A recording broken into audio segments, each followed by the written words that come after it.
পৃথিবীতে আল্লাহ সবচেয়ে বেশি বালা মুসিবত দিয়ে পরীক্ষা করেছেন নবীদের, কারণ নবীরা আল্লাহর কাছে কম প্রিয় না বেশি প্রিয়। যেহেতু প্রিয় বেশি পরীক্ষা, এজন্য মুমিনের উপর যদি পরীক্ষা আসে, মুমিনের উপর যদি অত্যাচার আসে, মুমিনের উপর যদি ধৈর্যের পরীক্ষা আসে, জেল জরিমানা আসে, মুমিন ওইটারে ভয় পায় না। মুমিন ভয় পায় একজনকে, চিল্লায় বলেন তিনি কে?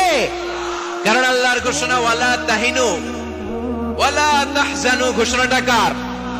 ভয় নাই, তোদের চিন্তা নাই, আনতুমুল আ'লাউনা ইন কুনতুম মুমিনিন, তোমরাই বিজয়ী হবা যদি মুমিন হও, যদি মুমিন হও।